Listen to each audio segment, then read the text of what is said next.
മാസപ്പടി കേസിലെ നിയമ നടപടികൾ ഇപ്പോൾ എത്തി നിൽക്കുന്നത് കേരള ഹൈക്കോടതിയിലാണ്.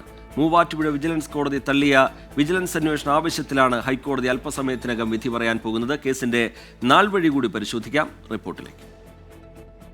മാസപ്പടി കേസിന്റെ രാഷ്ട്രീയ പ്രാധാന്യം വർദ്ധിക്കുന്നത് വീണ വിജയൻ എന്ന തൈക്കണ്ടയിൽ വീണയുടെ പേരിൽ നിന്നാണ്. മുഖ്യമന്ത്രിയുടെ മകൾക്ക് കൊച്ചിയിലെ ഒരു വിവാദ കമ്പനി CMRL മാസപ്പടി നൽകിയെന്ന് പുറത്തുവിട്ടത് ആദായനികുതി തർക്ക പരിഹാര ബോർഡ്. വിഷയം പ്രതിപക്ഷ കക്ഷികൾ ഏറ്റെടുത്തു.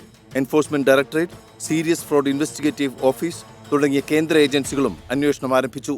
വീണ വിജയനും വീണയുടെ ഉടമസ്ഥതയിലുള്ള എക്സാലോജിക് കമ്പനിക്കും ഇല്ലാത്ത സോഫ്റ്റ്വെയർ സേവനത്തിന്റെ പേരിൽ 1,72,00,000 രൂപ നൽകിയെന്നാണ് കണ്ടെത്തൽ. എല്ലാ പണമിടപാടും ബാങ്ക് വഴിയായിരുന്നു. EDയുടെ കണ്ടെത്തൽ ഇടപാട് കള്ളപ്പണം വെളുപ്പിക്കൽ കേസിന്റെ പരിധിയിൽ വരും എന്നാണ്. CMRLന്റെ ബാലൻസ് ഷീറ്റിൽ കള്ളക്കണക്കിന്റെ പെരുക്കങ്ങളുണ്ടെന്ന് ആദായനികുതി വകുപ്പും കണ്ടെത്തി. ഒരുപാട് രാഷ്ട്രീയ നേതാക്കൾക്ക് CMRL പണം നൽകിയതിന്റെ രേഖകളും കണ്ടെടുത്തിരുന്നു.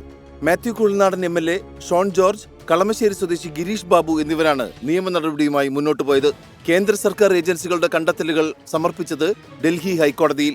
മാസപ്പടി വിവാദം സംസ്ഥാന നിയമസഭയിൽ വലിയ വാഗ്വാദങ്ങൾക്ക് വിഷയമായി.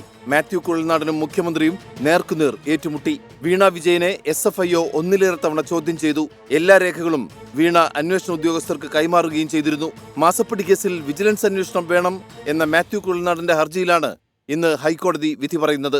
Research desk 24.